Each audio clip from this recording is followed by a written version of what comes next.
Again, we are requesting everyone to turn off your microphones throughout the event. If you have any queries, especially during our forum, you may raise your questions and concerns in the comment section. Also, at the end of the program, the link to the evaluation form will be given to receive your certificates. Thank you.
Good day, Escolarians. I am Alondra Marie F. Santo Domingo.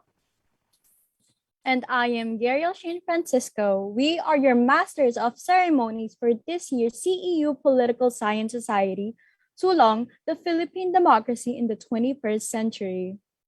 Hello, partner! Excited ka na ba for today's event? Of course, partner, dahil balita ko, we will be having high-caliber speakers today. Exactly. Pero hindi lang yan. Because today is also a historical moment for the political science program. Dahil ito ang very first event ng ating newly born organization. Kaya naman, wag na natin itong patagalin pa. Allow us now to share to you the objectives of our program. First, to know the current democratic climate in the Philippines. Second, to know the importance of youth in defending democracy.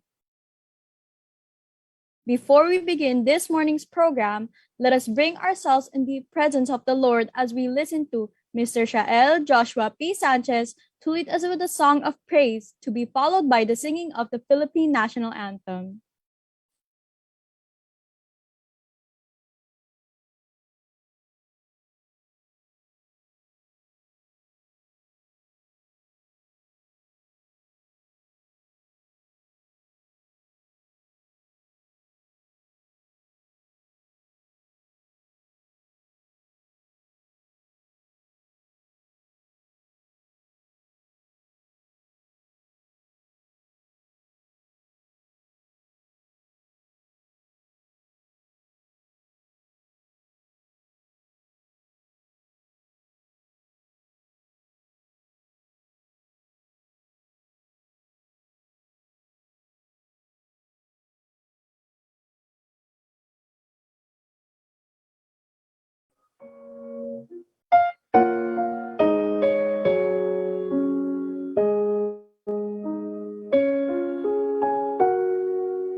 As the deer panteth for the water, so my soul longs after you.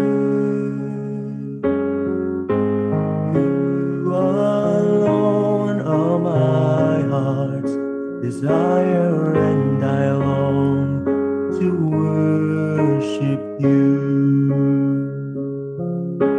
You alone are my strength, my shield. You alone may my spirit yield.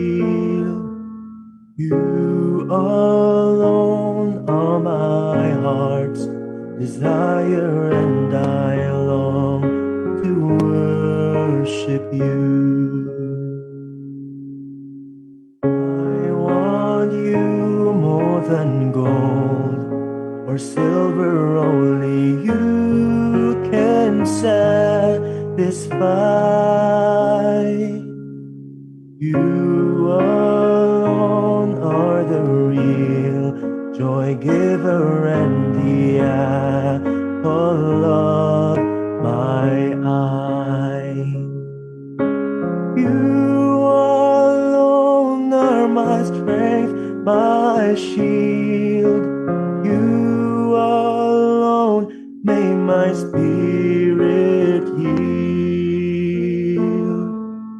You alone are my heart's desire, and I long to worship you.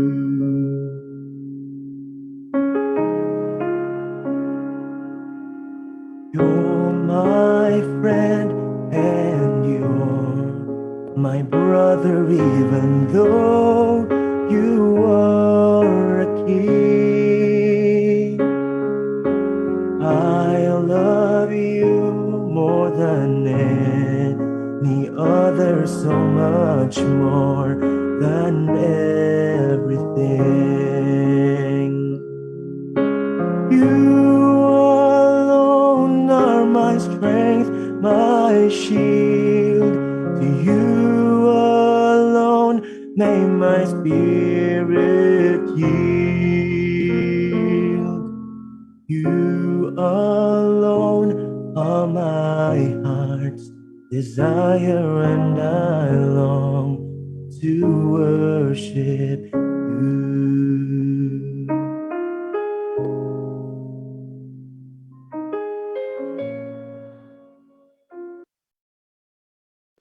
Mga kababayan, ang pambansang awit ng Pilipinas.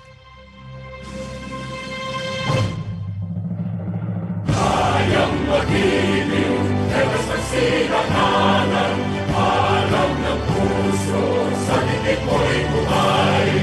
Lupang hinirang, tuyag ka ng magiting, sa manluluping, di ka pasisigil, sa nagagang tutok sa simoy at sa langit ang pangaw, ay ginagang tulakawin sa pagkayang minamahal. Ang isang ng matawag ko'y tagumpay na naghihiling, ang bituin at araw niya kailan pang ay di maghihiling. Luman ang araw ng walhagin pagsikta, huwag langit sa piling mo. Ang ligaya na pagkay mamangin, ang mamatay ng dahil sa'yo.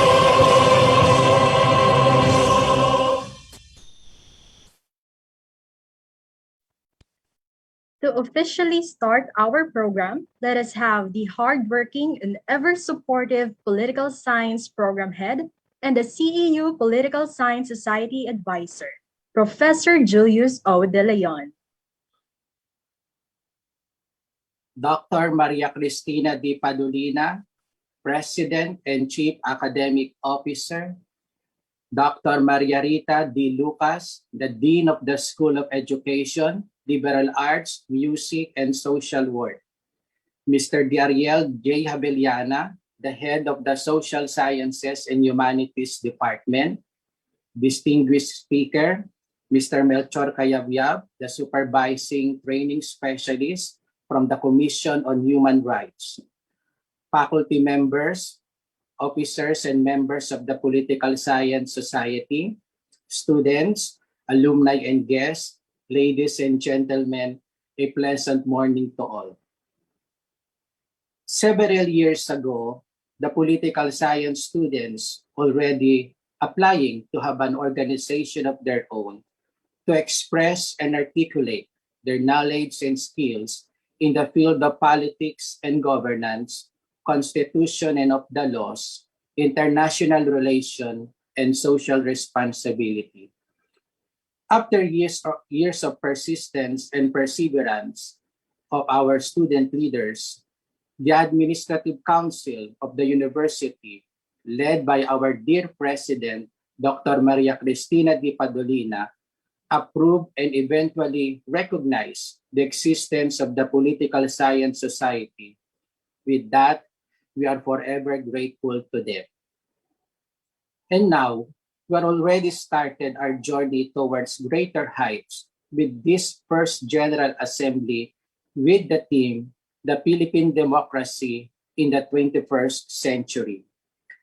To political scientists, democracy is a government by common consent.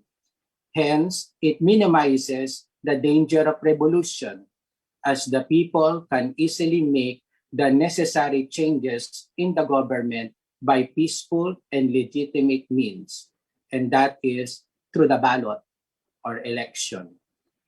As democracy encourages all citizens to take interest in their government, strengthening the spirit of nationalism and patriotism, principles and tenets have developed and come to be embraced in an ever-enlightened society.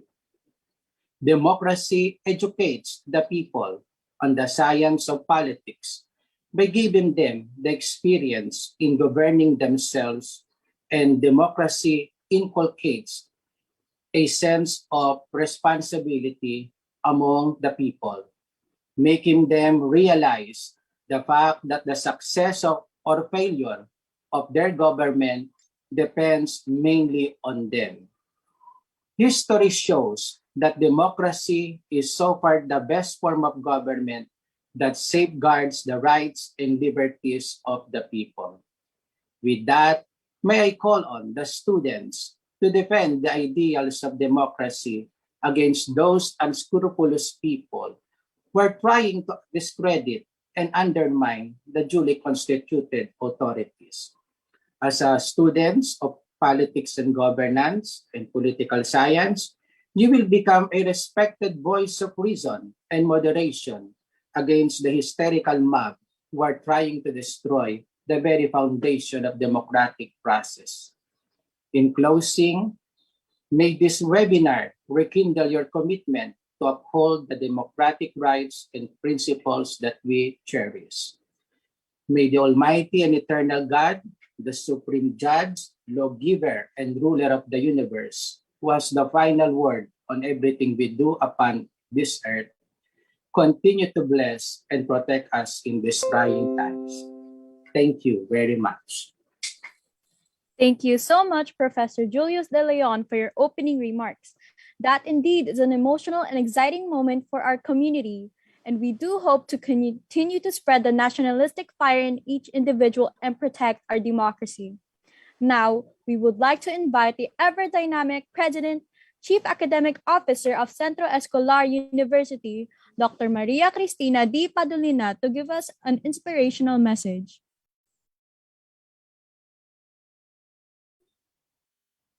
Good morning to everyone and greetings of peace to all of you, to our very dynamic Dean of the School of Education, Liberal Arts, Music, and Social Work. Pinakamahabang pangalan ng school sa CEU, Dean Maria Rita Lucas, the head of our Department for Social Sciences and Humanities, Professor Ariel Javillana, and the program head of our Political Science program, Mr. Professor Julius De Leon, our students, especially the officers of the Political Science Society of CEU, and the members, and also to our guest speaker, Mr. Melchor Cayabyab, for this morning. Good morning to all of you. I would like, first of all, to congratulate the officers and members of the Political Science Society on two counts. First is that you were able to get your society moving during this time of the pandemic, when, many things seems to be at a standstill. But the fact that you were able to move forward with your organization is a mark of the dynamism that you have within you, and it portends to the future of the society. The second congratulations is for choosing a very appropriate theme for your first General Assembly, and that is Sulong, Philippine Democracy in the 21st Century. This is indeed very relevant for our time in the Philippines, because we are preparing for a very important election next year, and it's time for us to start thinking about how we will participate in these elections for next year. It's very important that we participate well, because this will affect 6 years of the next 6 years of our country. And this is very vital, because during these 6 years, we will see all countries recovering from the pandemic. And how our country will recover will depend a lot on the people who will be in our government. But sometimes we need to remember that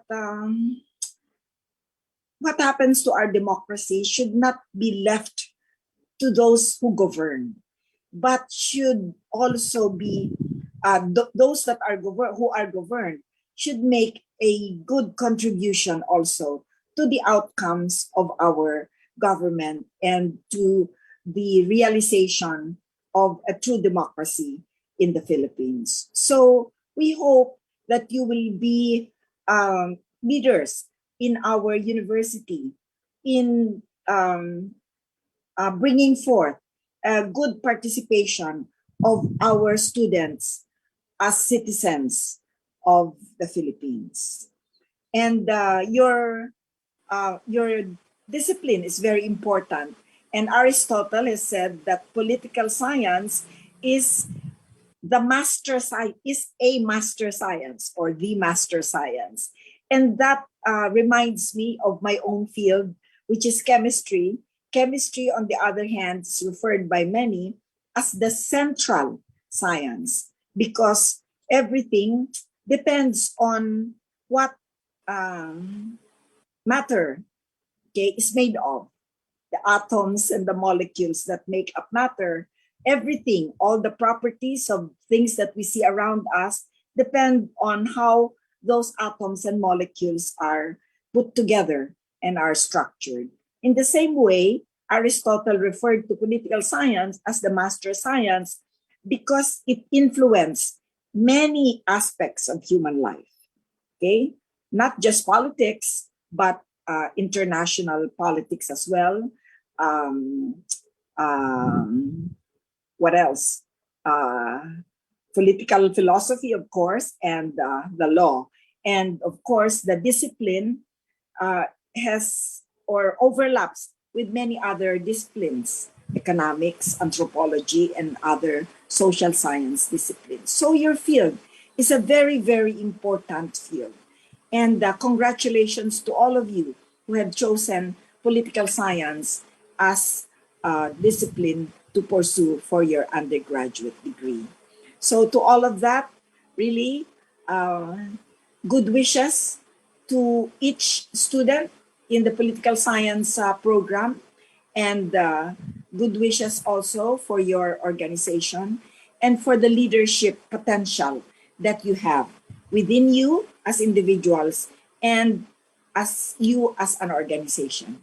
Congratulations and God bless. Thank you so much, Dr. Padalina, for the beautiful message you provided to our Escolarians and for gracing this humble event of the Political Science Society. Truly, your words motivated us more to do better for the benefit of not just the members of PSS, but also for the entire CEU community and the country. We would also like to acknowledge the presence of the CEU students from other colleges, CEU non-teaching staff, and some of the faculty members of CEU, starting with Dr. Maria Rita Lucas, the Dean of Salams, Dr. Dominadora Edulag, Mr. Ariel Havellana, Ms. Amelia Valencia, Mr. James Philip Monserrate, Dr. Ruth Santos, Dr. Sharon Galang, Ms. Alma Joy Galvez, Mr. Dominic de Guzman, Mr. Francisco Fojos, and Dr. Lani Sahar. Thank you po for coming. Escolarians, are you now ready for the first guest speaker of the CEU Political Science Society? Hindi na natin ito patatagalin pa, kaya naman let us have Mr. Angelo Gabriel Barba, our very own Public Relations Officer, to introduce our guest speaker. Our resource speaker was a former public school teacher. He taught economics in Araulio High School for more than a decade and was awarded as Most Outstanding Social Studies Teacher in Manila in 2003. He was elected as Faculty Club President from 2009 to 2011 and was one of the founders and former Secretary General of the Teachers Dignity Coalition from 2006 to 2010. He was one of the facilitators, trainers of Amnesty International Filipinas from 2004 to 2006 and was one of the authors of Peace and Human Rights modules of Sulong CARHRIHL, an organization advocating human rights and international humanitarian law. In 2004, he was recognized by the UNESCO ESPnet because of his contributions in promoting peace and human rights. In 2013, he was appointed by the former President Benigno S. Aquino III as chairman of the board, head of agency, bureau director of Office of Transportation Cooperatives, one of the attached agencies of the Department of Transportation. And in January 2017, he started to be part of the Human Rights Education and Promotion Office of Commission on Human Rights as Supervising Training Specialist. Let us all welcome and give him a virtual applause. Our guest speaker for today, Mr. Melchor V. Cayabyab. Okay, isang mapagpalang pagbati po sa lahat. Maraming salamat, Angelo, sa iyong pagpapakilala.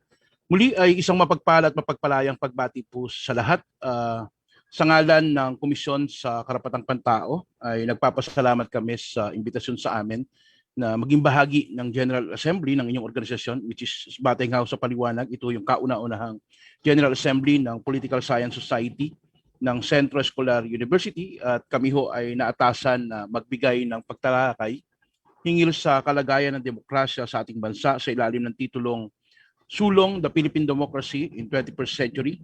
Napapanahon ito na pag-usapan lalo na't may ilang pagtingin ng ating demokrasya ay under attack sa ilalim ng kasalukuyang administrasyon at nawe-weaponize yung ating mga batas tulad ng Anti-Terrorism Act of 2020 to quell dissent and resistance.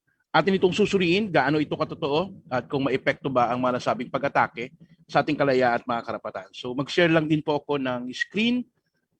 Hingi lang po ako ng authority po sa host ninyo. Yun.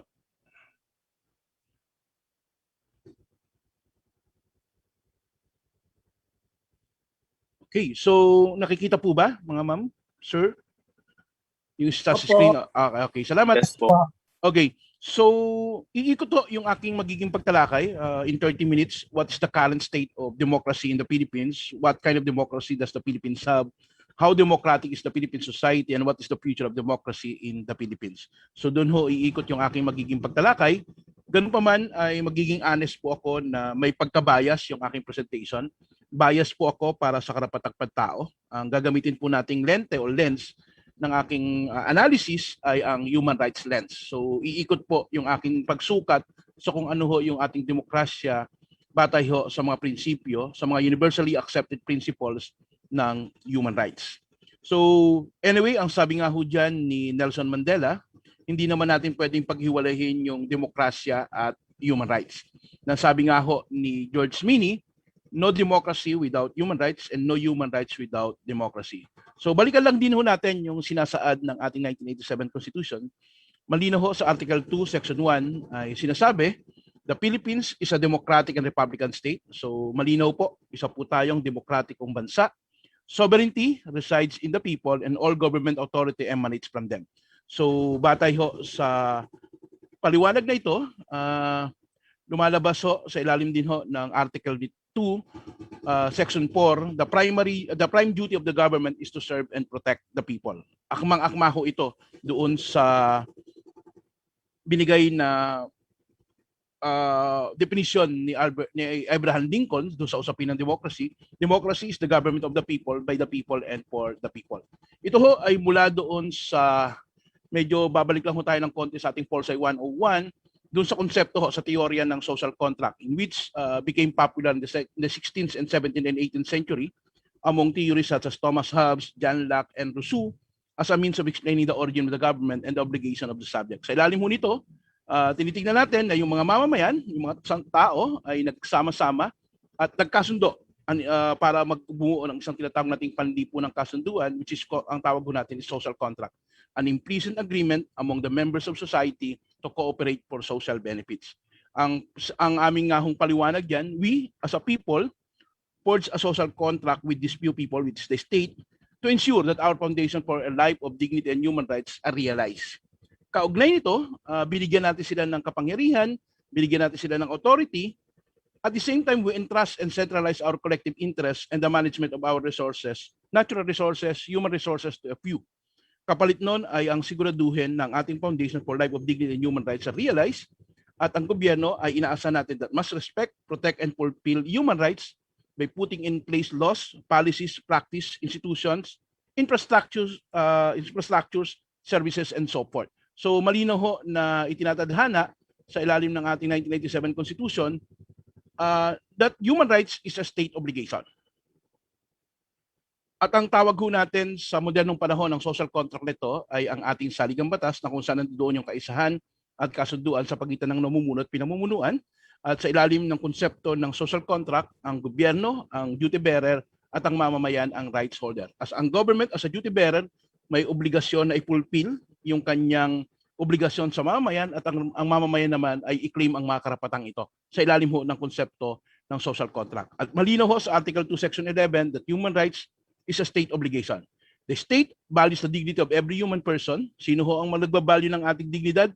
Basically, ang Estado, and guarantees for respect for human rights. So, ang gobyerno, sa pamagitan ng iba't ibang struktura nito, ay may obligasyon to respect, protect, fulfill, and promote human rights na yung kanyang three branches, equal branches of government, yung executive, legislative, judiciary, including the constitutional commissions katulad ng CHR, ay may obligasyon lahat ng ito na isakatuparan yung kanyang pangunahing obligasyon. Ang siguraduhin na nare-respeto, na igagalak tayo sa katuparan ang ating mga karapatang pantao.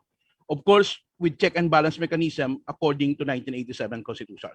Ngayon ang tanong, what is the current state of democracy in the Philippines? Ang gagamitin ho nating panukat ay yung ginamit ho na panukat ng international community, particularly ng Economist Intelligence Unit at ng World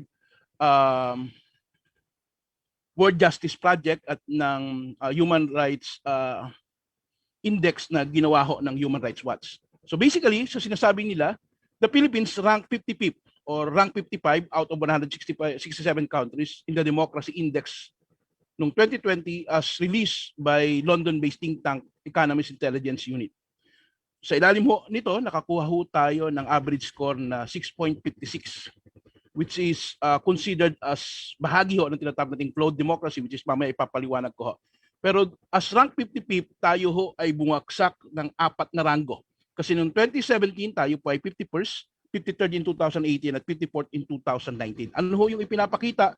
Ito ho ay patuloy na pagdaos-dos ng demokrasya sa Pilipinas sa nagdaang 5 taon.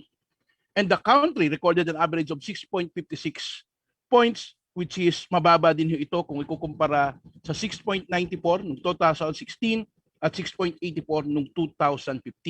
At bagamat mataas ho tayo sa electoral process and pluralism, bagsak ho tayo in political culture, which is 0.438. Tayo po ay 5 lang in functioning government at mamaya titignan ho natin yung sa usapin ng rule of law index kung gaano kalaki yung ibinaba natin sa nagdaang 4 o 5 taon. So, lumalabas, as a flawed democracies, tayo ay kabilang ho doon sa 52 countries na nakakuha ng score na 6.01 to 8 points. Konti na lang, actually yung 6.56, pwede na ho tayong bumagsak into hybrid regimes. At ano ho ba yung kaibahan ng mga ito? Pag sinabi natin flawed democracies, these are nations where elections are fair and free, malaya, patas, and basic civil liberties are honored, but may have issues, particularly sa media freedom infringement, sa suppression of political opposition and critics. These nations have significant faults in other democratic aspects, including underdeveloped political culture, low level of participation in politics, ang halos participation lang ho ng marami ay yung pagboto niya, and issues in the functioning governance. Malayo ito doon sa tinatawag ho nilang full democracies where civil liberties and fundamental political freedoms are not only respected but also reinforced by a political culture conducive to the thriving democratic principles. These nations have valid systems of governmental check and balances, independent judiciaries whose decisions are enforced, governments that function adequately, and diverse and independent media. These nations have only limited problems in democratic functioning.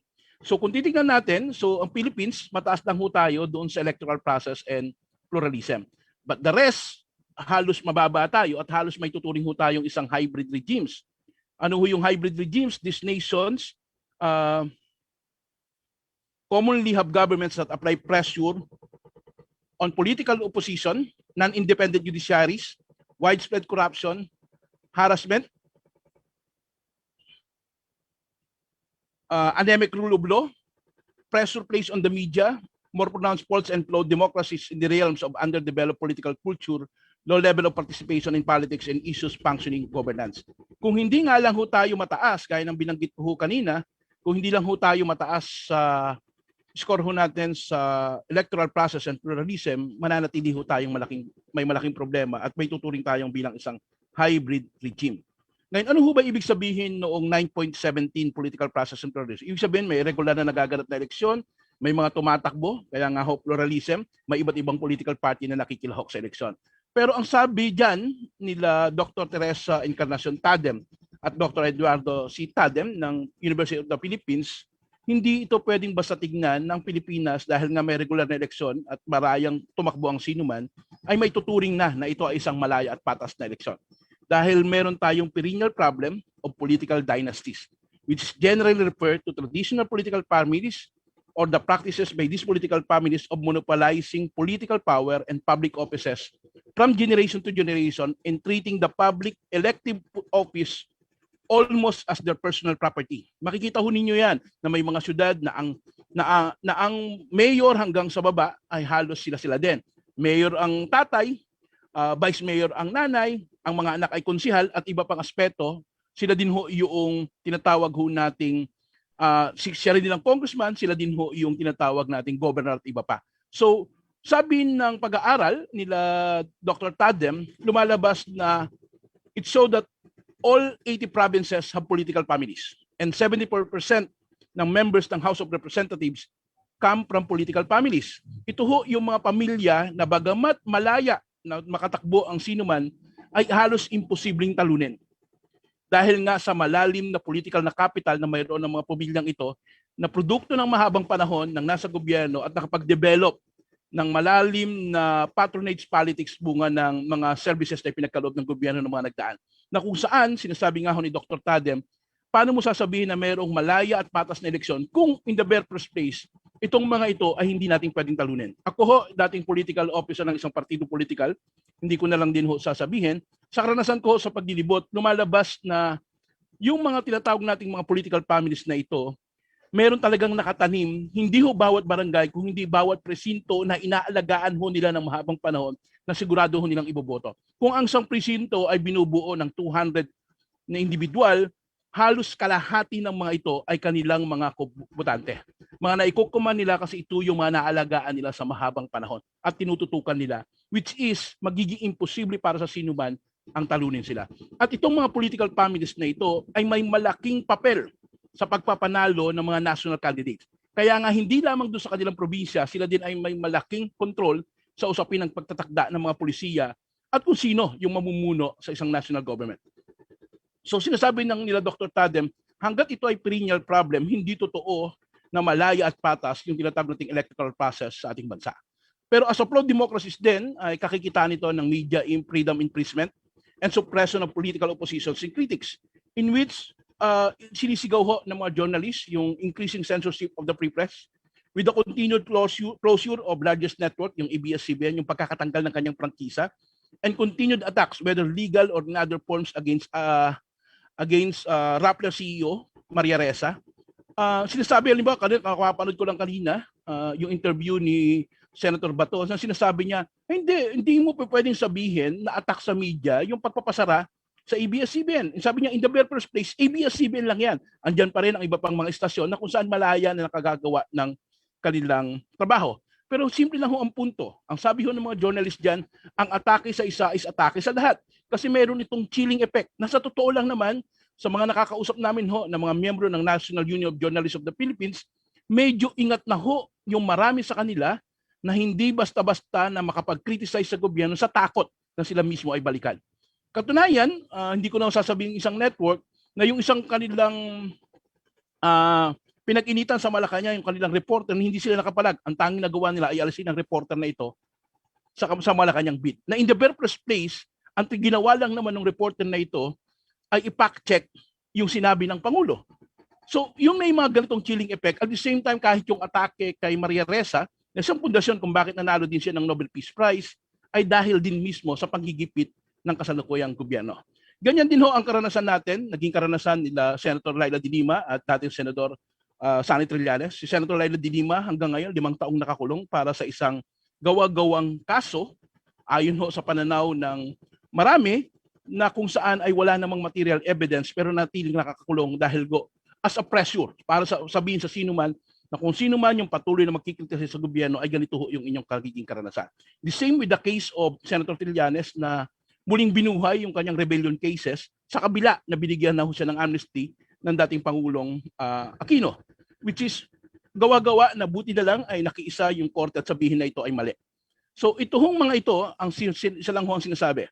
Kinakailangan ninyo na manahimik at huwag mag-criticize sa gobyerno kung hindi posibleng maranasan ninyo yung naranasan nila Senator Laila de Lima, nila Senator Trillanes at maging si Sister Pax, yung Australian na madre na kung saan ipinatapon labas ho ng ating bansa.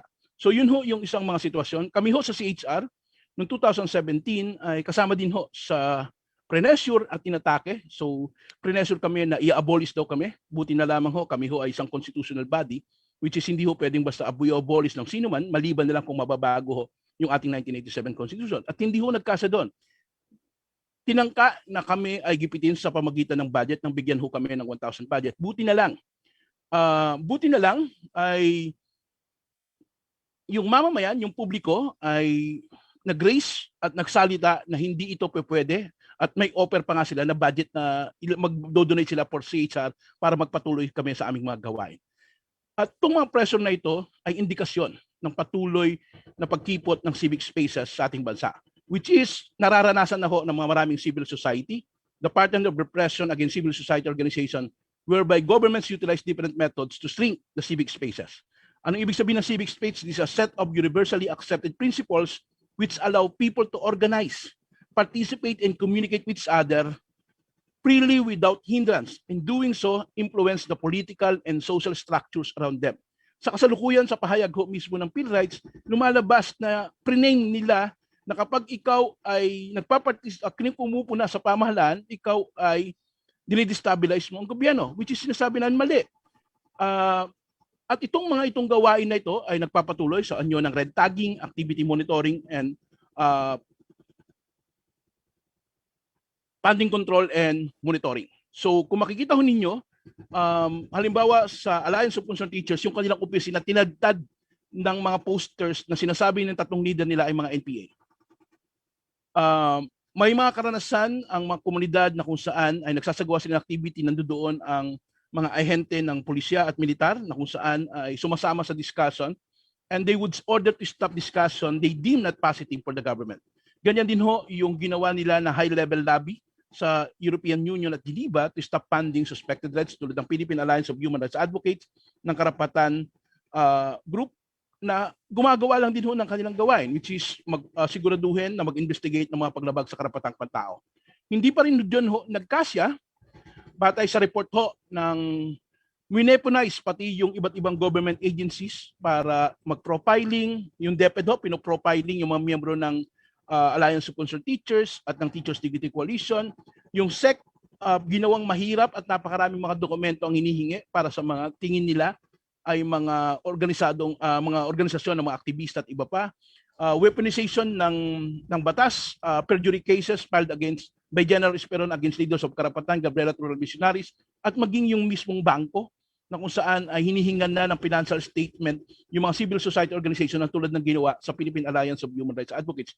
Ito ho ay sinasabi ho namin mga indikasyon na yung mismong civic space ay kumikipot na para doon sa malayang pagpuna ng mamamayan at pakikilahok ng mamamayan sa nangyayari sa kanyang bayan bilang isang may-ari nito. At kami ho ay dinadagsa ng mga reports ng atake at harassment against human rights defenders, against union leaders at members. Malinaw ho ang paninindigan dito ni Commission on Human Rights. We continue to denounce any form of attack against members of rights groups and its leaders. The government has the obligation to protect the rights of all, regardless of ideology and political affiliation. Accusation or actions against activists and union leaders must be done following due process, guidelines, and civil service ethics that are established to protect human rights. Activism is not a crime, kundi activism is a right. Yung pagpuna sa pamahalaan, yung pagpoprotesta hanggat ito ay mapayapa ay mga karapatan na pinoproteksyonan ng ating 1987 Constitution. Sabi nga ho ng aming spokesperson, we cannot have a government that operates merely on suspicions and disadvantages citizens for exercising a right that they are entitled to. At malinaw ho, ang sinasabi ho ni Ginny Gideon Lasco dyan, Calling out the government for failing to do its mandate is not complaining but part of engaged citizenship. Demanding greater accountability from the government should not be construed as acts to destabilize the administration, but rather as a reminder of its sworn duty to the people, which is respect, protect, and fulfill human rights. Ganun pa man, we clarify ang commission ho, para lang di naman ho tayo mangamba. The Commission on Human Rights has clarified that while it supports activism and the right to expression, it does not tolerate armed rebellion and the recruitment of children as combatants. Malinaw din ho ang aming pangamba doon sa weaponization ho ng batas sa pagkakapasa ho ng Anti-Terrorism Act of 2020 at nirepealed nito yung Human Security Act of 2007. CHR expressed its views as to the unconstitutionality of the law and its non-conformity with international human rights principles. Nangangamba ho kami na posibleng malabag yung right to due process, right to presumption of innocence, yung freedom of expression dahil ho mismong napaka-vague and unclear ang definition ng terorismo sa nasabing batas. Ni hindi malinaw para sa mga samamayan ano yung terorismo at ano yung hindi. Kaya nga labis din kami nangamba dahil pinapayagan ng batas yung tinatawag nating longer period of detention without warrant of arrest or judicial intervention, which is sa ilalim ng revised penal code natin, pinapayagan lang ng 36 hours na detention ang sino man nang hindi nasasampahan ng kaso for a grave offense. Pero sa ilalim ho ng anti-terrorism law, kung saan kasama ho kami sa komisyon sa Supreme Court para i-declare ho ito constitutional, ay pinapayagan yung 14 days to 24 days na pagkakakulong ninuman na pinaghihinalaan nilang suspected terrorist ng walang isinasampang kaso. In which, hindi ho pinapayagan sa nirepeal ditong batas sa ilalim ng Human Security Act of 2007 na kung meron kang nakulong na hindi naman karapat-dapat na kukulong at pinaghinalaan mo lamang, magmumulta ang sino mang nagkulong sa kanila ng 500 pesos per day, which is nirepeal ito sa ilalim ho ng Anti-Terrorism Act of 2020. Malinaw ho mismo ang pahayag mismo dito ni CHR. Nang sabi ho namin, ang Anti-Terrorism Act of 2020 ay batas na lumalaban sa terorismo, ay isang batas na kami ho mismo ay kinikilala na nangangalaga sa ating karapatang mabuhay at magbigay ng seguridad sa ating lipunan. Pero dapat hindi ito lumabag sa iba pang mga karapatang pantao. We can and we will prevail in the fight against terrorism when we fight for the dignity and human rights for all. That's a statement ho mula kay Commissioner Gwendolyn Pimentel-Gana, isa sa mga commissioner ho namin sa Commission on Human Rights. Padaus-dus ho yung democracy index natin sa ilalim ho ng kasalukuyang gobyerno, mas malala ho yung usapin ng rule of law under Duterte. It drops 51 places in 6 years at inilagay ho tayo ang bilang Asia's worst countries when it comes to rule of law. Hanay ho na ho natin yung Cambodia and Myanmar. So kung titignan ho natin, in 2015, rank 51 tayo, but it significantly dropped to 70 when Duterte became president in 2016 and has been on tailspin since, and the Philippines was ranked 91st in 2020 at 102nd place o rank 102 out of 139 countries sa panahon ng tinatawag nating 2021.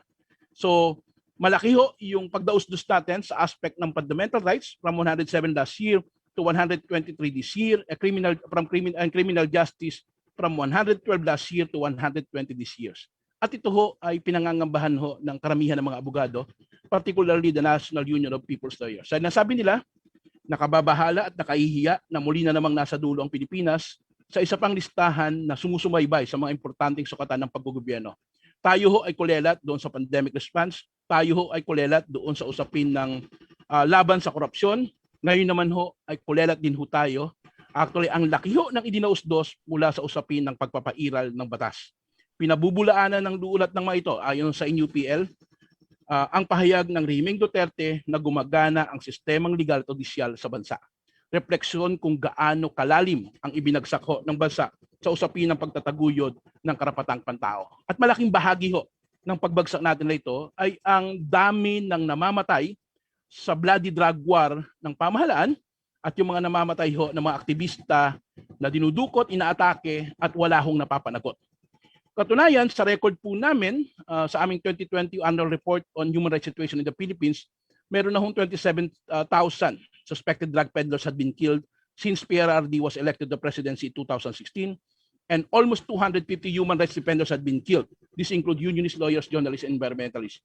Doon sa 27,000, kasama ho dyan ay combination na ho ito ng police operation and vigilante killings. Although sinasabi ng kapulisan na mali naman na 27,000. Ano lang yan, 6 to 7,000. Pero regardless of numbers, still, hindi pa rin ito napapanagot. So ito ho ay sa kabila ng mismong pag-amin mismo ng gobyerno na mismo ang PNP failed to follow protocols in many drug operations. At lumalabas sa inamin mismo ho ni Department of Justice Secretary Gibaras sa meeting ho ng United Nations Human Rights Council that initial findings showed that weapons allegedly recovered from those killed in the operations were not examined to check the police narrative that the drug personalities sought to resist arrest or that they fought back. No verification of its ownership was taken and no request for ballistic examination or paraffin test was pursued until its completion. Hindi na ho ito bago kasi bago pa man yan, sinabi na ho yan ng mga report ng CHR, bago pa man yan, sinabi na rin ho ng Amnesty International na doon sa kanilang investigasyon na sinagawa, lumalabas na doon sa mga police operation na nanlaban di umano yung mga suspected drug dealers at mga drug users, lumalabas na yung baril na ginamit ay pare-parehas ho yung serial number. Magkakaibang sitwasyon, magkakaibang panahon, magkakaibang lugar, and yet ang serial number ay isa. So mayroong pagdududa. Kaya kahit kami mismo sa aming mga investigasyon, lumalabas yung brutality ng anti-drug campaign, it indicates possible abuse of strength intent to kill. Ayon ho sa statement ng aming Commissioner Pimentel Gana na sinigundahan ho yan ng forensic pathologist expert na si Dr. Raquel Fortun na kung saan sinasabi niya on her findings on the fatalities of the Duterte drug war, generally, the perpetrators or shooters aim for the chest and head. So they're really meant to kill. If you aim for the head or the chest and shoot somebody several times, that is not an argument for immobilizing or self-defense. Yun ho yung isang problema. At mismo sinasabi ng Korte Suprema, the court ruled that the location of the deceased aggressors' gunshot wounds may suggest an intent to kill and not merely to defend oneself. Kaya nga ho ang aming panawagan sa CHR that invoking self-defense or nanlaban as a justifying circumstance should be determined by a competent court and cannot be merely asserted without trial of facts. Ilitin namin, CHR is not against waging war against illegal drugs. We are against how the war is being waged. Simple ho ang aming panuntunan, full and proper enforcement of the law, siguraduhin na nare-respeto ang mga constitutional legal rights natin tulad ng right to due process, ng right to life, right to presumption of innocence at iba pa. Yun lang din naman ho ang aming hiling sa gobyerno, that we should end impunity. Anong ibig sabihin ng impunity? Yung impossibility of bringing the perpetrators violation to account. Matitigil lamang ho yung patuloy na paglabag sa karapatang pantao at paglabag sa rule of law kung magagawa ho nating mapanagot yung mga perpetrator ho na lumalabag sa ating mga karapatang pantao. At sabi nga ho dyan ni Marcos Tullius Ticero, the hope of impunity is the greatest inducement to do wrong. At sabi nga ho ni Rigoberta Menchio Tum, without a strong watchdog institution, impunity becomes the very foundation upon which system of corruption are built. Kaya ho napakahalaga ng katulad ho namin sa Commission on Human Rights, napakahalaga din ho ng papel ng mga civil society organization at napakahalaga ng papel ho ng bawat isa. Kasi kahit nga ho yung kaso na natagtagumpay nating napanagot yung kapulisan sa pananalbahe ho kay Kian de los Santos, nagawa ho ito. Una, dahil na-capture ng CCTV camera. Pangalawa, dahil mayroong public outcry. Kaya mahalaga ho yung papel ng bawat isa sa atin. Kaya ho si CHR as the country's independent national human rights institution shall continue to remind the government of its commitments made before the international community as well as its inherent obligation in upholding human rights for all. At the same time, we continue to urge the public, kayo po, to ask the government to do more and better in reducing violence on the ground and in respecting the human dignity of every individual. Tatandaan ho natin na anumang karapatan ho na tinatamasa natin, anumang kalayaan na tinatamasa natin ngayon ay hindi ho ilibre. Kayo ho, saksi na sa mismong Mindiola, ito ho ay katas ng aktivismo, katas ng pagkilos ng mamamayan para kamtin yung kanyang mga karapatan. Mga karapatan hindi naman din kusang ibinigay sa atin. Tulad ng equal representation, yung right to vote, yung minimum wage at iba pa. Ito ho ay katas ng pakikibaka ho ng marami ng mga naunang henerasyon sa atin upang ang mga karapatan natin ngayon ay kinakailangan nating tamasahin.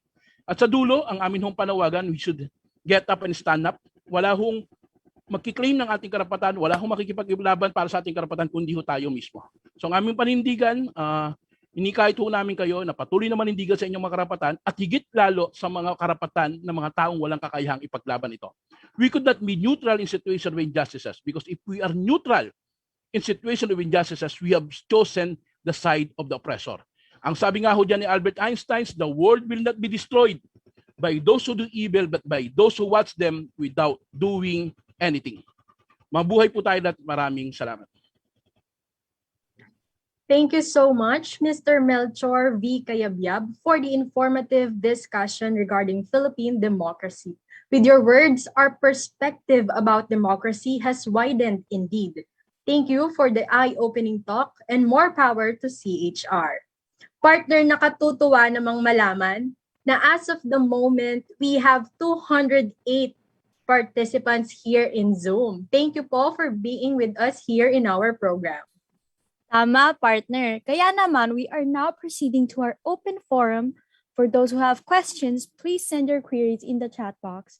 We will be reading your questions. While waiting for your questions, we would like first to acknowledge the presence of Dr. Bessie Cruz, Mrs. Leia Tabile, and Mr. Eugene Mark Serra from TEU Makati, and Mr. Eduardo Riparip.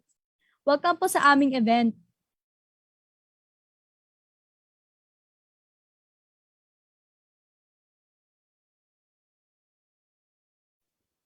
Ang unang tanong po ay mula kay Ms. Margaret Meneses. Bilang isang constitutional body, paano po ninyo napapanatili ang inyong tungkulin sa kabila ng pambabatikos mula sa kasalukuyang administrasyon at panatiko nito? Totoo naman, Miss Gabriel, Gabriel po. Gabriel, Miss Gabriel.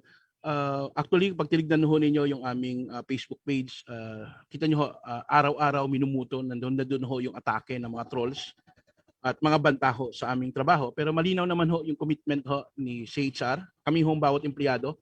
Hindi ho kami non-partisan ho kami, so hindi ho kami nakikilahok sa tawag dito, wala ho kaming preference kung sino ho yung Pangulo. Kami lang ho ay nandoon lagi ho doon sa usapin ng pamamayani ng tinatawag nating universally accepted principles of human rights. So ganoon lang din ho kami. Nakapokus na ho kami, regardless, hindi ho namin iniintindi yung pag-atake, lalo na kung wala naman hong batayan. Katunayan ay may mga adjustment din ho kaming ginawa for the purpose din na masagot din ho yung iba. Halimbawa, sinasabi nila puro lang daw ho kaming puna. Pero yun naman ho talaga kasi yung mandato namin, ang magbantay sa pamahalaan, ang i-monitor ang kanyang compliance. Basically, yun ho sa ilalim ng 1987 Constitution. Pero sabi nila puro lang kayo puna, hindi naman ho kayo pumupuri.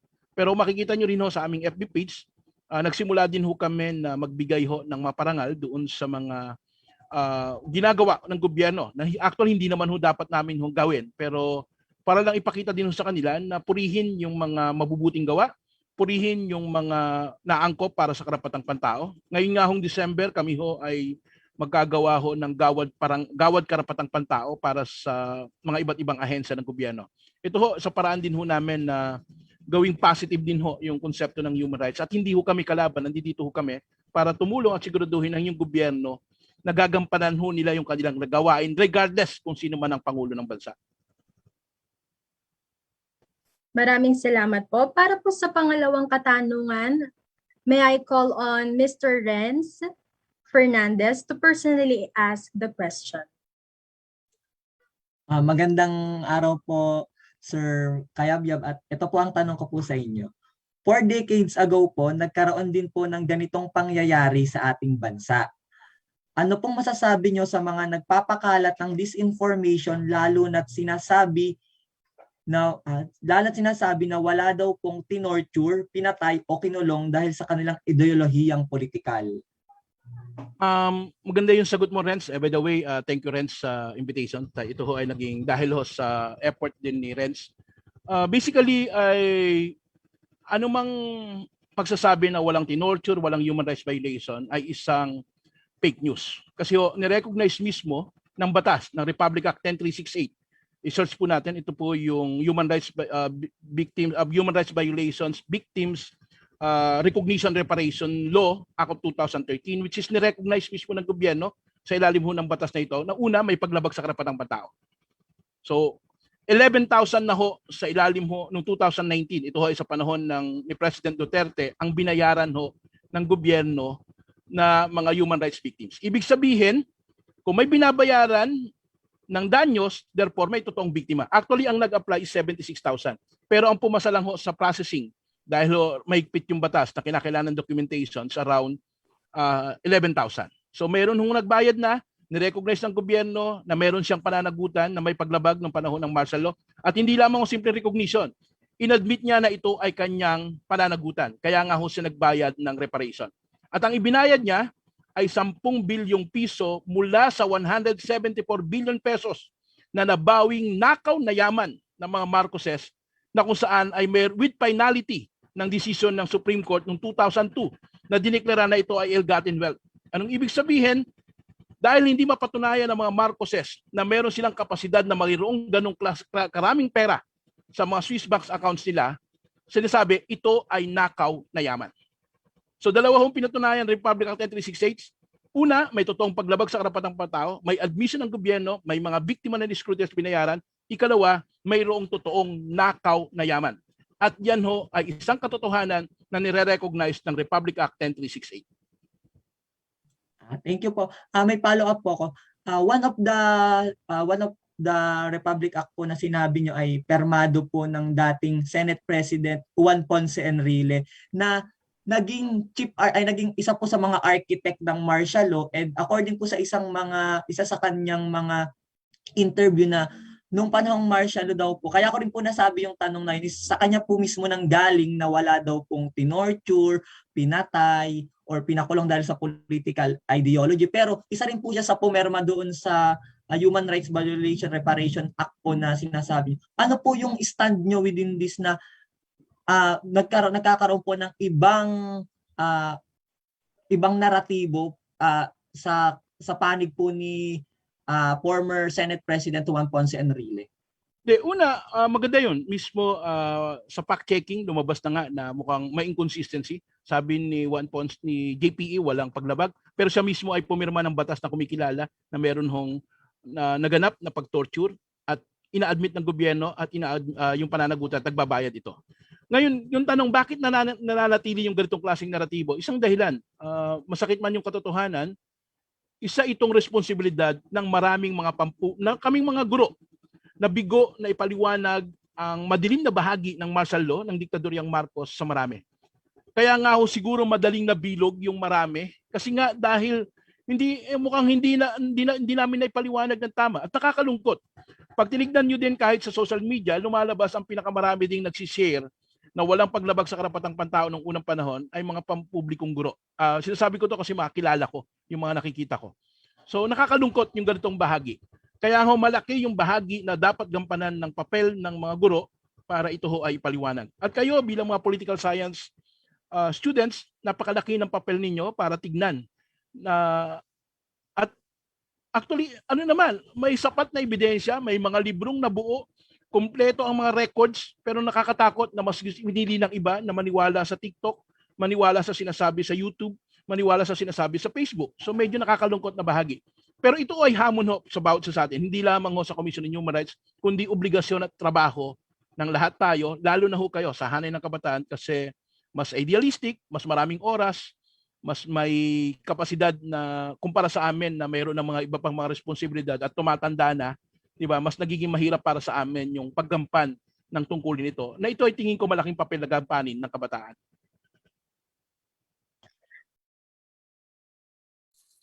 Thank you po. Mr. Dominic Este Guzman asked, what are the violations ABS-CBN committed that great majority members of Congress voted not to grant ABS-CBN? Medyo nakakalungkot yan sa usapin ng ABS-CBN. Una, nakakalungkot kasi sa dami ng ibinatong mga issue. Una, sinasabi hindi raw nagbabayad ng tax, pero mismong BIR ang nagsabi na wala namang tax violation o pagkakautang ang ABS-CBN. Sinasabi na meron daw paglabag sa praktisa, pero yung National Telecommunication mismo nagsasabi na wala din naman paglabag. Meron din daw na paglabag sa Department of Labor. Oo, may mga nakasampang kaso pero hindi sapat na dahilan para tanggalan ng prangkisa. kahit yung NTC na sinasabing paglabag ng mailang bahagi, sa totoo 200 pesos nga lang yung penalty. 'Di ba? Nung paglabag nila sa usapin ng yung tawag dito, yung pag 'di ba, parang digital na proseso ng kanilang channel at iba pa. Pero mga maliliit na dahilan, hindi sapat na dahilan para muling para tanggalan sila ng prangkisa. Which is hindi ko maintindihan sa Kongreso kung bakit nila ito nagawa. Although malinaw na sa mga naging pronouncement ni Pangulong Duterte ay may tulak talaga sa kanyang bahagi na ipasara o tanggalan ng prangkisa ang ABS-CBN. Nakakalungkot na bahagi ito dahil sinasabi nga namin hindi lang ho doon sa nawalan ng trabaho. Actually, hindi lang din ho, una malaking tulong din na walan ng maraming access yung marami sa usapin ng istorya lalo sa panahon ng kalamidad. At ang pinakamasaklap, may epekto ho talaga ito sa marami. Sa iba pang mga journalist para mas maging matapang na magmulat, matapang na magpahayag at mamahayag. Which is ito ho yung isa sa chilling effect ng tinatawag nating atake ho sa ABS-CBN.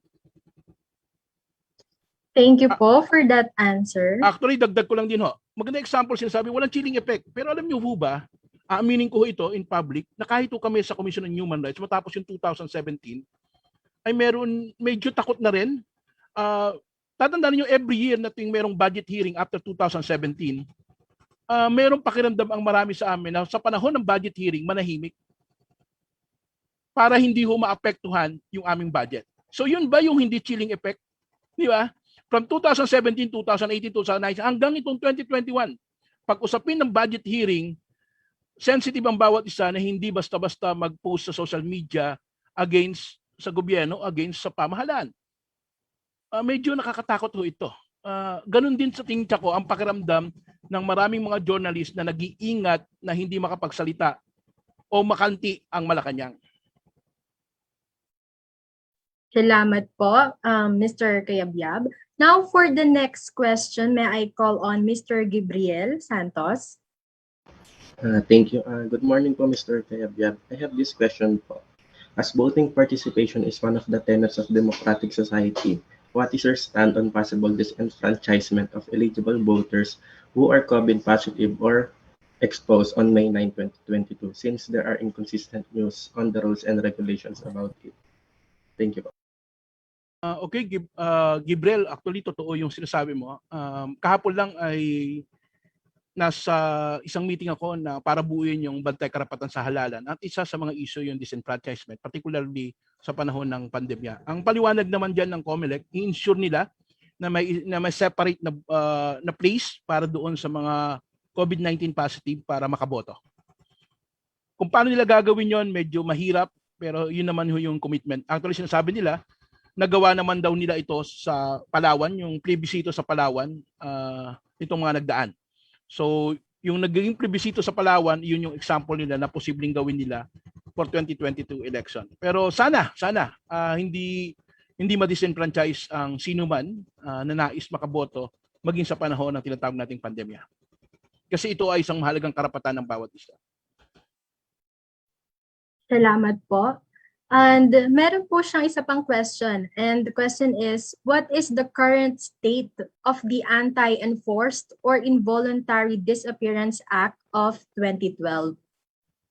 Regular yung ugnayan namin doon sa mga pamilya tulad ng PINE, yung Family of Involuntary Disappearance, Victims of Involuntary Disappearance. Actually, kasama ito doon sa minomonitor. Masaklap, marami pa rin yung mga hindi, tawag dito, marami pa rin yung nadadagdag na kaso na sa kabila na meron na itong batas. Yun nga lang, of course, mas maliit na ito kung ikukumpara sa panahon na wala tayong batas. Malaki pa rin yung dapat ayusin at baguhin.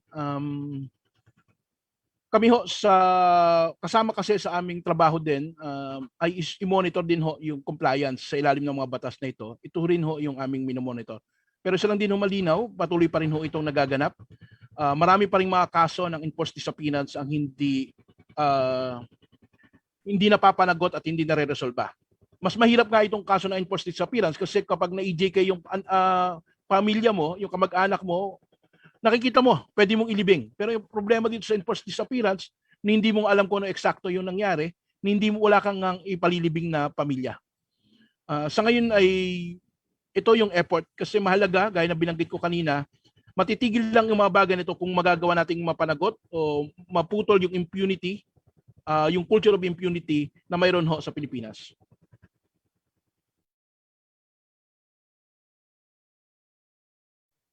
Thank you po. And for the next question, galing po ulit kay Sir Dominic De Guzman. What is the response of Supreme Court concerning anti-terrorism law? Ngayon po is wala pa po. Wala pa.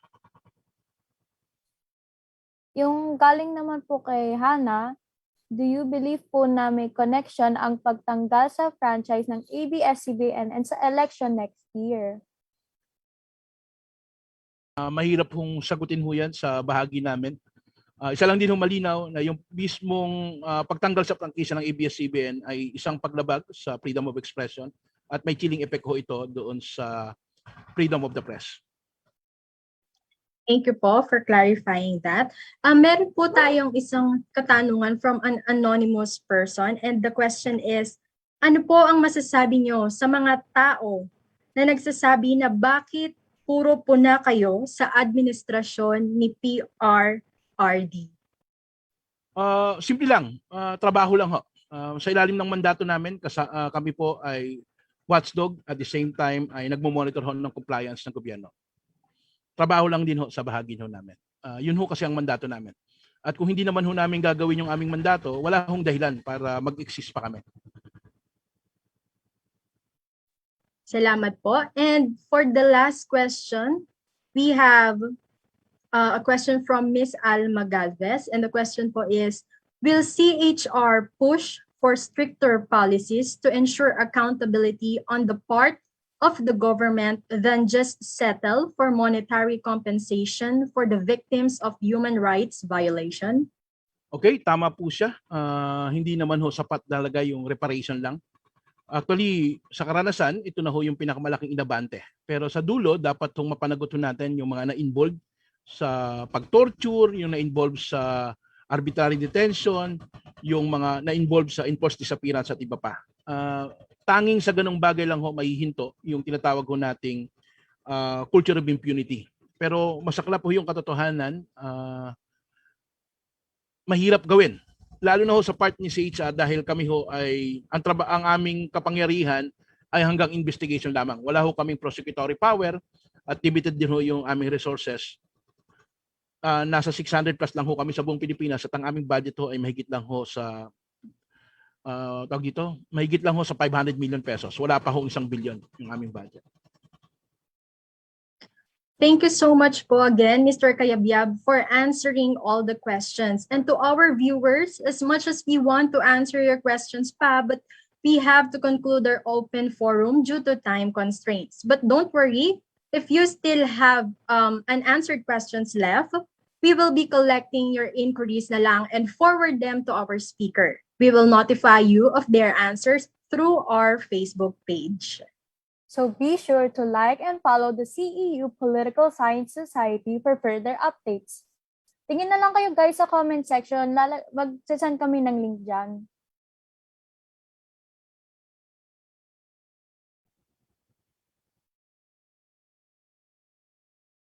Okay, so paalam na po ako. So punta muna ako sa isang meeting pa ulit. Salamat, Renz! May certificate of appreciation po kami. So at this moment, we would like to extend our utmost gratitude to our guest speaker for today's morning discussion. May we request our CEU Political Science Society advisor, Professor Julius O. De Leon, to present the certificate of appreciation. So allow me to read the citation. Centro Escolar University, School of Education, Liberal Arts, Music, Social Work, Political Science Society awards the Certificate of Appreciation given to Mr. Melchor B. Cayabyab as resource speaker during the Political Science Society First General Assembly, Sulong, the Philippine Democracy in the 21st Century, given this 23rd day of October 2021 via Zoom and Facebook Live at the CEU Political Science page. Signed, Mr. Renz A. Dan Fernandez, President, then yours truly, the head of the Political Science Program, and Dr. Maria Rita D. Lucas, the Dean of the School of Education, Liberal Arts, Music, and Social Work. So thank you very much, dear Mr. Kayabyab. Maraming salamat din, Sir Julius. Once again, thank you, Mr. Kayabyab. And now may we request everyone to turn on their cameras for a photo op with Mr. Melchor V. Kayabyab. May we also call on the documentation committee to screenshot. Just give us a signal if we can smile na. Kayo ready na po ba? 1, 2, 3. Wait lang po. 1, 2, 3. Okay, thank you po. Thank you. Once again, thank you po, Mr. Melchor V. Kayabyab, for attending our first event for the school year 2021 to 2022. Ngayon, tumungo naman na tayo sa mga video messages ng ating iba pang mga guest speakers na talaga namang marami pang mga maibabahaging impormasyon sa atin tungkol sa kahalagahan ng demokrasya ngayong 21st century. And to further inform us on this topic, together, let us listen and watch the video messages that were sent to us by the other speakers. Starting with the message of Attorney Jacqueline M. De Guia, the Executive Director and Spokesperson of CHR. The message will be delivered by Mr. Ivan Mark Gomez, the Political Science Society's auditor.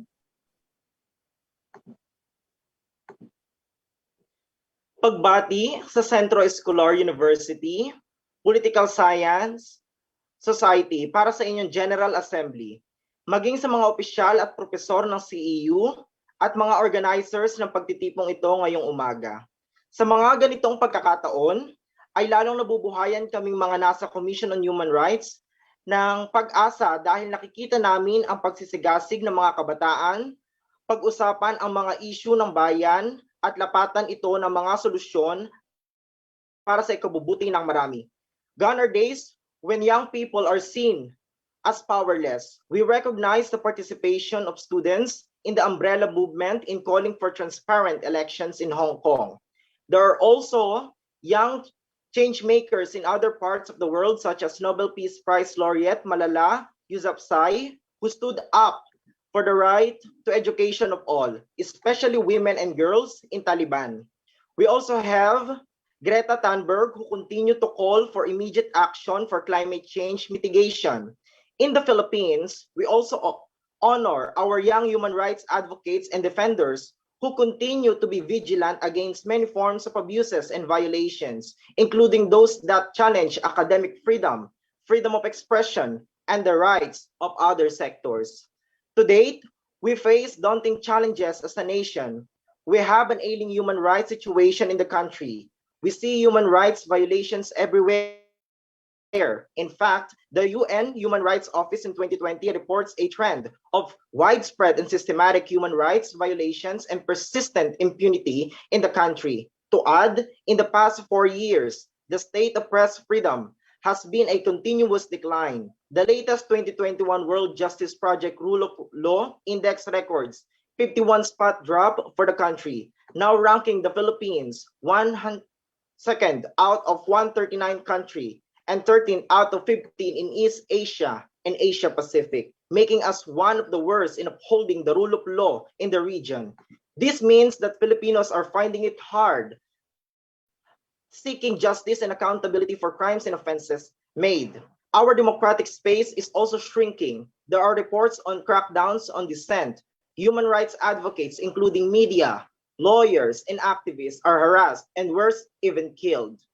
And the CHR's independent mandate in seeking truth behind violations of rights is repeatedly being challenged. The present COVID-19 pandemic has also been used to justify curtailment of rights, even as we at CHR continuously remind all duty bearers, particularly the government, that the human rights and human dignity should be upheld and respected at all times and in all situations. This picture is far from the democracy we imagine after the fall of the Marcos dictatorship.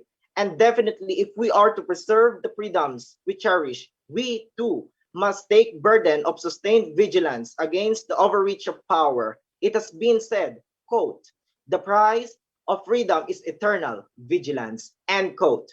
But change requires powers. The unfortunate reality, however, is that while we speak of young people taking the lead, a number of young individuals remain invisible or kept at the sidelines. Not all young individuals are in the same footing or even have access to opportunities to assert change.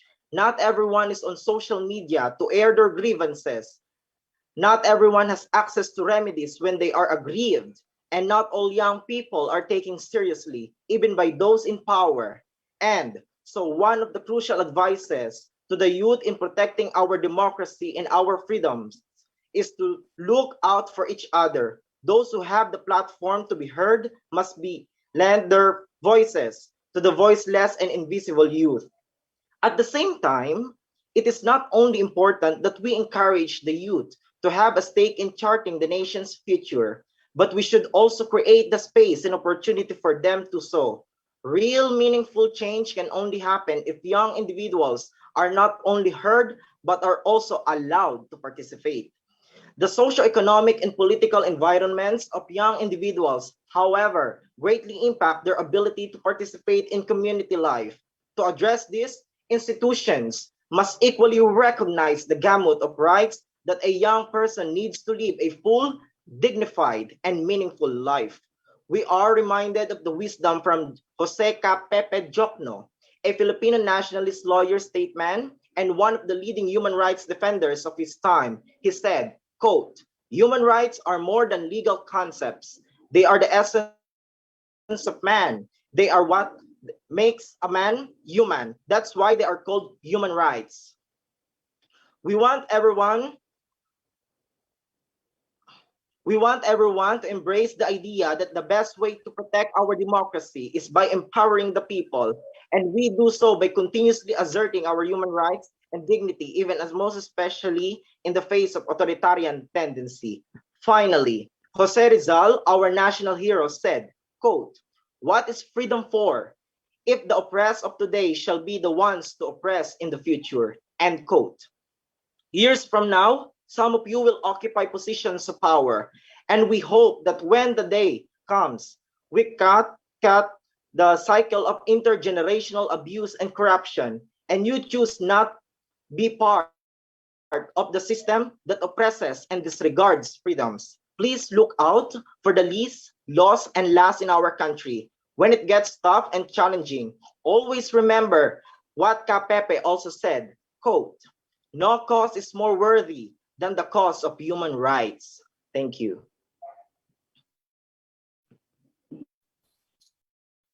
Thank you, Mr. Gomez and Attorney De Guia. Now, let us move on to the second video message from one of the senators of the 18th Congress, Honorable Risa Hontiveros. Magandang araw, Centro Escolar University. Thank you to the CEU Political Science Society for taking the time to organize this event. Thank you to all you students who are here to discuss what we sometimes fail to defend, our democracy. A few days ago, journalist Maria Ressa won the Nobel Peace Prize for her efforts to safeguard freedom of expression, a precondition for any healthy, functioning democracy. Before this, and even now, she has been on the receiving end of relentless attacks for exposing the cruelties of the state and for doing her job as a journalist to uncover the truth.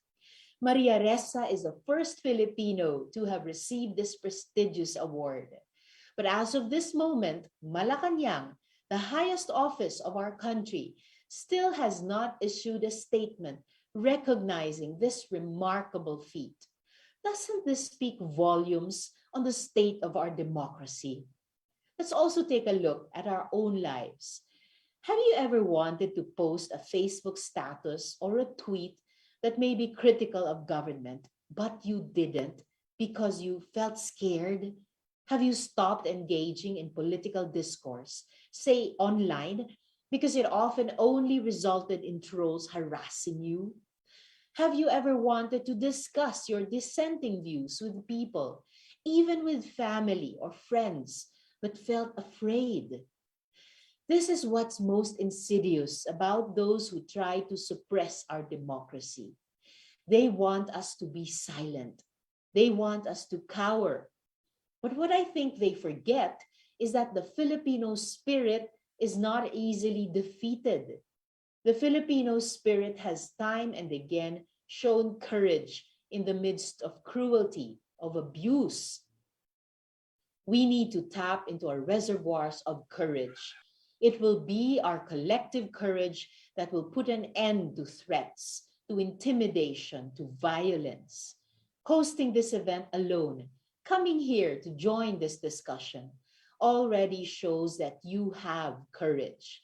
And when more and more of you young people feel less and less afraid about simply speaking out, I have no doubt that we can win against fear, that we can fight against terror, that we can keep our democracy alive. Thank you very much, CEU.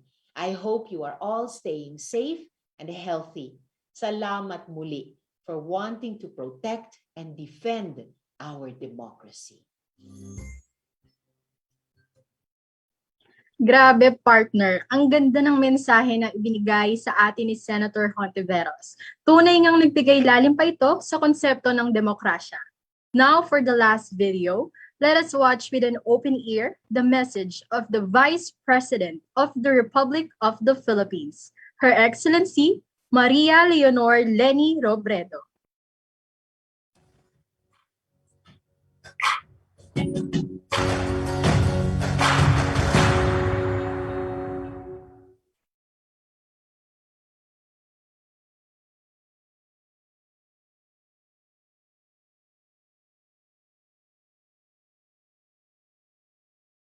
Hello sa students and faculty ng Centro Escolar University Manila, Political Science Department, at sa lahat ng kasama natin sa sulong The Philippine Democracy in the 21st Century. Malaki ang hamon ng panahon natin. Patuloy ang pagdami ng nagugutom, naghihirap, at namamatay. Ang pakiramdam ng marami sa atin, lalo sa laylayan, parang pinabayaan na lang tayo ng gobyerno. Kasabay nito, it seems like everywhere we look, the rights and freedoms that we have long thought inalienable are being challenged, brushed aside, and violated.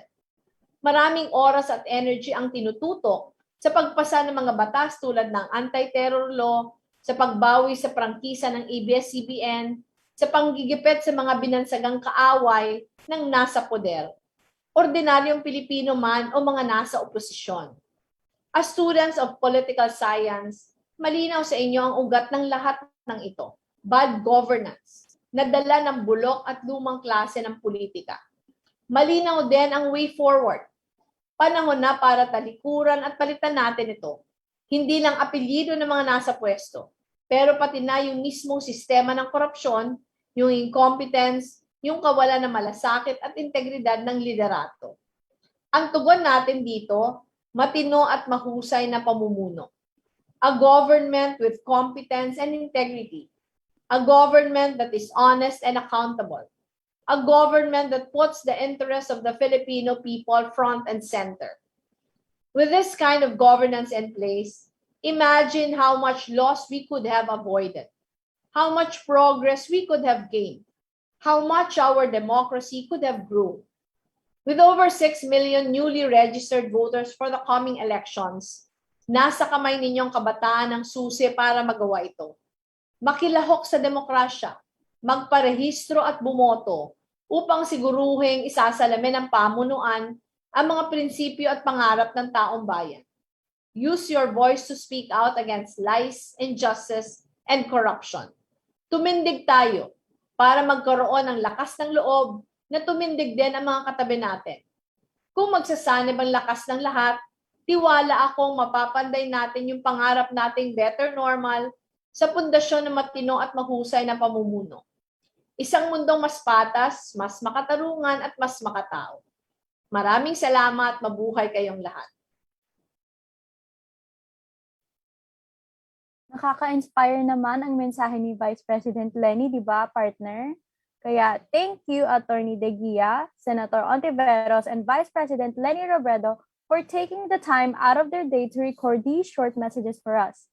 Marami ba kayong natutunan, fellow Escolarians? If yes, give us heart reactions naman dyan. Sure ako na siksik, liglig at nag-uumapaw ang ating natutunan today about democracy. Kaya naman, if you like to share what we have talked about today, visit and like the Facebook page of CEU Political Science Society and share the recorded video of today's event sa inyong social media. Tama. But before we proceed to the next part of the program, we are giving you a 3-minute break para naman mas ma-absorb pa natin ang mga natutunan natin for the day.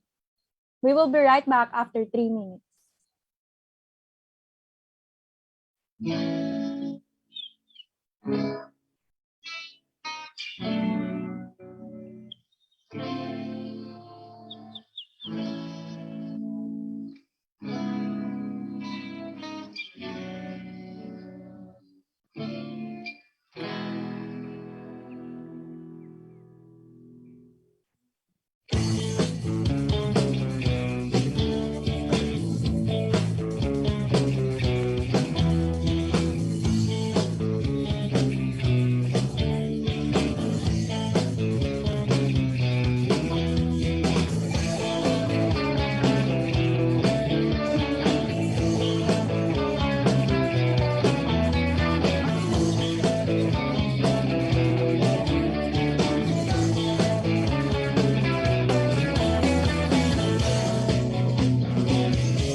Welcome back, Escolarians. At this juncture, we are now on the second part of the program.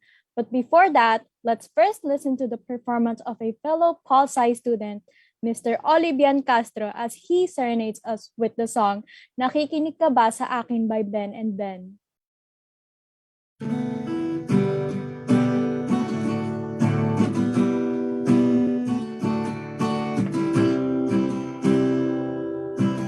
Sasalubungin kita sa dulo ng iyong galing. Tuturuan kita para di tayo maging epidemyang di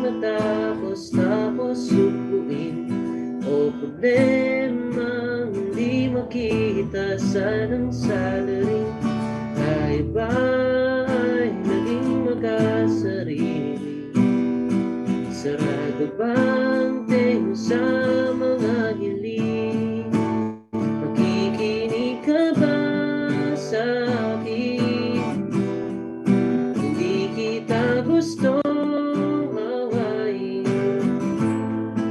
Pareho ang ating hangarin. Kadiliman ay basagin. Kung meron kang pupurihin, sige lang gawin mo yan. Kung meron kang pabatikusin, sige lang gawin mo yan. Mahalaga bawat isa'y mapakinggan. Nakikinig ka ba sa akin? Hindi kita gustong awayin. Pareho ang ating hangarin. Ang kadiliman ay basagin.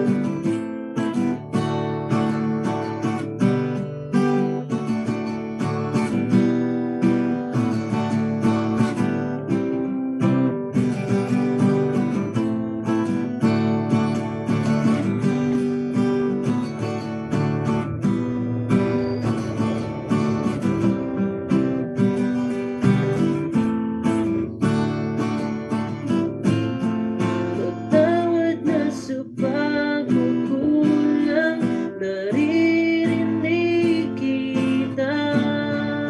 Nakikinig ka ba sa akin? Hindi kita gustong awayin. Pareho ang ating hangarin. Ang kadiliman ay basagin. Nakikinig ka ba sa akin? Ang bukas ay ating yakapin. Pareho ang ating hangarin. Ang kadiliman ay basagin. Nakikinig ka ba? Nakikinig ka ba? Nakikinig ka ba? Nakikinig ka ba?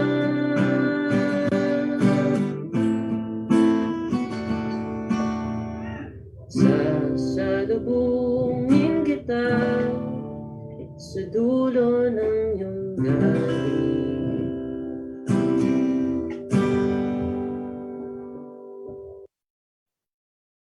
Oo naman, ang ganda ng mensahe ng kanta. Sobrang relevant sa ating bansa ngayon. Magpapa-hashtag support OPM music ka na lang talaga. Tama ka dyan, partner. Basta Polsay, talagang mahusay.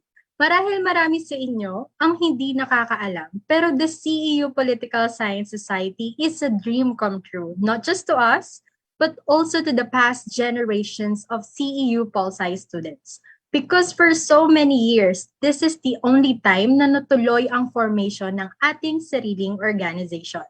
Kaya naman, without further ado, let us meet the history makers and the pioneer officers of the Political Science Society for the school year 2021 to 2022.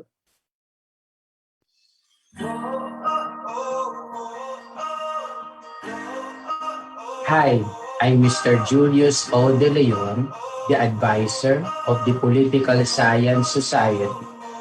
I'm honored to present the officers of the organization for academic year 2021-2022. Thank you.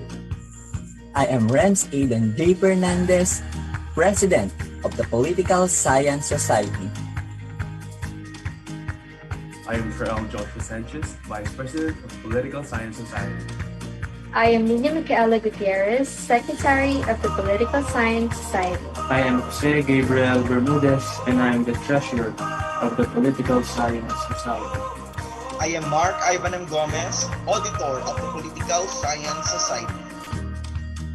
I am Angelo Gabriel B. Barba, PRO of the Political Science Society.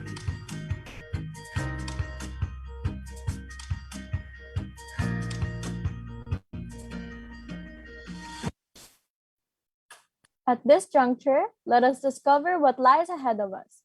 May we invite the Vice President of Political Science Society, Mr. Shael Joshua P. Sanchez, to take the spotlight for the presentation of the activities for the current school year.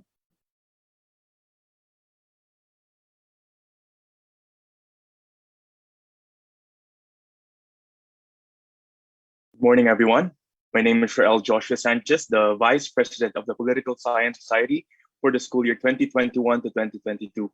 Today, I will present the activities that we have in store for everyone for this coming school year. Up first, we have the General Assembly, which is what we are having today. It is dated October 23, 2021.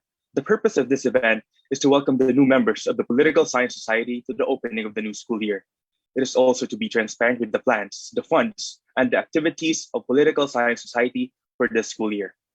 Up next, we have the ASEAN integration. It is tentatively dated on October 2021. The purpose of this event is to empower the economic, social, and cultural integration of our identity. It is also to discuss the purpose and the goals of the ASEAN community. Up next is the Voters Education Seminar. This is tentatively dated on November 2021. The purpose of this event is to effectively inform the members to their rights and responsibilities in the electoral process. It is also to disseminate accurate and objective information in exercising one's right to vote. Up next is the presidential debate. The Political Science Society will invite the presidentials for the coming election, which is the 2022 elections, and we will ask them critical questions, and also questions about politics and our socio-economic status of the Philippines. The purpose of this event is to understand the platform, the stance, and the views of the certain candidates for the 2022 election. Up next is the second general meeting of the Political Science Society. It is tentatively dated on May 2022. In this General Assembly, we will discuss the interconnection between politics and health in the pandemic era. Also, we will discuss the overall accomplishments of Political Science Society of 2021 and 2022. Up next is the Ikamustahan, which will happen every month since starting this month until May. The purpose of this event is to encourage an open discussion between the members and also to promote and develop the camaraderie that we have inside the organization. Lastly, we will have the Political Science Podcast. This will last from October till April 2022. To establish the foundation of interaction among members, to build open discussion, to create a learning environment with entertainment. The Political Science Society will invite notable political figures and also figures in media, where we will ask them questions about socio-political issues and also about politics. All of these events will be held through Zoom, with the exclusion of the podcast that will be available through Spotify. Thank you very much. Thank you, Mr. Sanchez, for informing us of the future events of the Political Science Society. Guys, nararamdaman niyo ba lalo ang excitement namin for the upcoming events? Ang dami pa palang activities ng PSS for the rest of the school year, kaya we hope to see you there, di ba, partner? Tama ka dyan, partner. Please keep in touch with us all throughout the school year para sabay-sabay nating ma-experience ang kahusayan ng pagiging mag-aaral ng Polsci. And speaking of that, dahil na-mention na rin ni Mr. Sanchez ang ating podcast, please follow us on Spotify. Just look for Polsci Talk and abangan ang aming first episode this coming October 30. We will be guesting high-caliber personalities in the field of politics. Kaya naman, please support us, and together, let's get educated for the benefit of the Filipino people.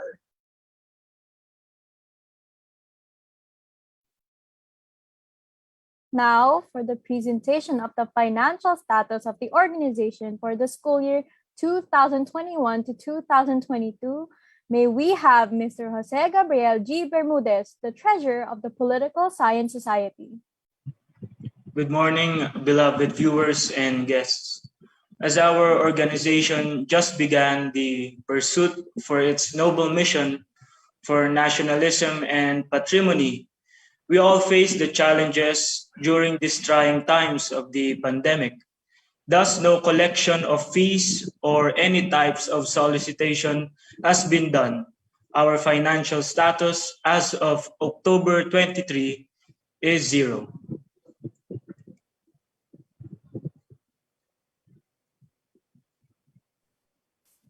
Thank you, Mr. Bermudez. Using pa ba tayo, Escolarians? Kung oo, please itype nyo naman ang hashtag I am registered sa comment section. And speaking of that, please don't forget to exercise your right to vote, diba, partner? Exactly, partner. Tamang-tama ka dyan. Now, for the last presenter, may we request the Secretary of the Political Science Society, Ms. Nina Micaela D. Gutierrez, to talk about the total number of members of the PSS for this school year. Good day, everyone. Once again, I'm Nina Gutierrez, Secretary of the Political Science Society. Today, I will be presenting the total number of members for the organization for the school year 2021 to 2022. Allow me to specify the number of members per each level for the political science program.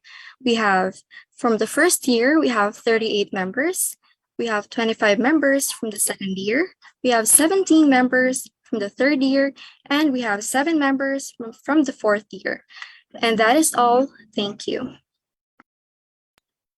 Thank you so much to all the presenters. Now, to strengthen our connections with other groups, let us hear the representatives of the following CEU organizations for their pledge of support, starting with Educators Rising, Communication Arts Society, Social Sciences Society, School of Optometry Student Council, and School of Alum Student Council.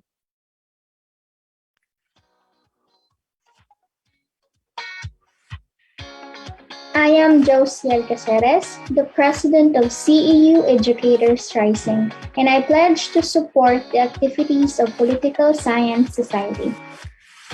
I'm John Bolivar, the President of Communication Arts Society, and I pledge to support the activities of Political Science Society. Magandang araw, PSS. Si Ayo Pangilinan po ito, ang kasalukuyang Pangulo ng Social Sciences Society.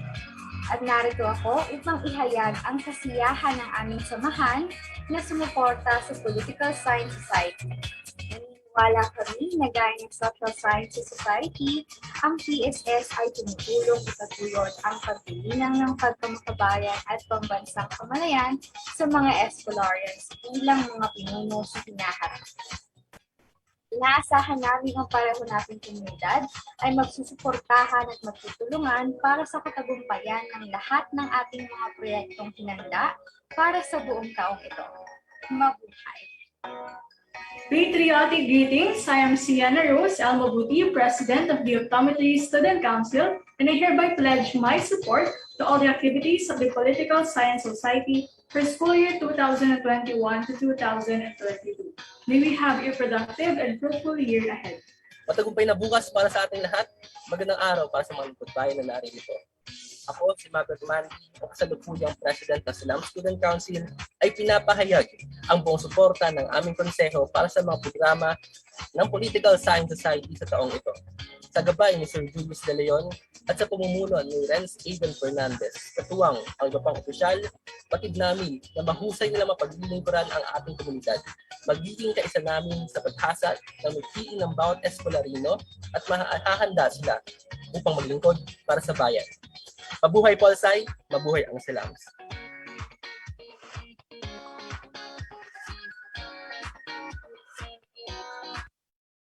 Grabe, nakakataba naman ng puso ang inyong mga mensahe. That's why we would like to personally express our gratitude to these organizations for supporting the start of the Political Science Society. And to conclude our program, let us hear the innovative President of the Political Science Society, Mr. Renz Aidan J. Fernandez, for the closing remarks. Magandang umaga sa inyong lahat. Sabi nga ng dating Pangulong Abraham Lincoln sa kanyang Gettysburg Address, government of the people, by the people, and for the people. May 35 taon na ang nakararaan, nagkaisa ang mga Pilipino upang ibagsak ang rehimen at ibalik sa taong bayan ang kapangyarihan upang magkaroon ng kalayaan sa pagpapahayag, pamumuno at ekspresyon. Hindi naging madali sa ating mga Pilipino ang kampanyang ito dahil maraming nagbuwis ng buhay upang ang demokrasya ay matamasa natin ngayon. 3 dekada ang lumipas. Tila ang alimuom ng nakaraan ay nararamdaman na naman ng bawat isa sa atin. Sunod-sunod na opresyon sa malayang pamamahayag, pagpapakulong sa mga kritiko, at samot-saring disinformation na ang kumakalat sa mga plataporma, social media man o mass media. Ang ganitong uri ng mga gawain ay isa sa mga banta sa demokrasyang pilit nating ipinaglalaban para sa susunod pang henerasyon. Ang mga aktibidad ng Estado sa sektor ng pagpapahayag ay nagkakaroon ng chilling effect sa mga tao upang sumulat at express ang kanilang mga saloobin sa kasalukuyang klimang politikal. Kaya ang mga ganitong event ay isang paunang hakbang upang ang ating mga kabataan ay maging mulat sa kasalukuyang socio-political na klima sa ating bansa. Magsilbi itong aral at gabay sa ating mga kabataan at sa lahat ng mamamayan na tumindig upang ang demokrasya ay patuloy na yumabong na parang isang punong kahoy na magsisilbing lilim sa bawat isa sa atin. Lubos ang aking pasasalamat sa lahat ng sumuporta sa kauna-unang event ng CEU Political Science Society sa gitna ng kinakaharap nating pandemya. Sa ating resource speaker, Mr. Melchor Cayabyab, sa inyong napakamakabuluhang komentaryo tungkol sa kasalukuyang estado ng demokrasya sa Pilipinas. Sa ating Pangulo at Chief Academic Officer, Dr. Maria Cristina D. Padolina, sa pagsuporta at pagpapaunlak sa ating kauna-unahang webinar. Sa aming napakasipag na Dean, Dr. Maria Rita D. Lucas, para sa inyo pong walang sawang pagsuporta mula sa pagkakatatag ng Political Science Society hanggang sa aming kauna-unahang webinar. Sa aming kasalukuyang advisor at head ng Political Science Program, Sir Julius O. De Leon, sa inyong pong pagiging hands-on sa paghawak ng organization at paggabay sa amin upang maisakatuparan ang ganitong activities. At syempre, sa paglinang pa ng aming kakayahan sa diskursong politikal. Sa CEU Alumni Foundation at sa kanilang suportang teknikal upang maging mas upang maisakatuparan ng ganitong kaganda ang aming event. Maraming salamat din sa mga guro at mag-aaral na nakasama natin sa umagang ito. At syempre sa aking committee at co-officers na nagsakripisyo upang maisakatuparan ang una nating event. Nawa ay patuloy nyo pang suportahan ang iba pa naming aktibidad sa taong ito. Muli, maraming salamat sa inyong lahat at mabuhay ang Political Science Society. Thank you, Mr. Fernandez, for concluding our very first event. Thank you to everyone who attended our first ever program, and we hope that you learned a lot about the importance of democracy, especially in our political climate today. For the evaluation form, please refer to the link given in the comments section and make sure to accomplish it within the day to claim your certificates. Indeed, it was a great honor to host the first ever Political Science Society's event, which is Sulong, the Philippine Democracy in the 21st Century. This has been your host, Alondra Marie Flores Santo Domingo. And I am Gariel Shane as Francisco, saying thank you and stay safe. Non si Vicet Patriae. At mabuhay ka, mahal naming pamantasan, Centro Escolar.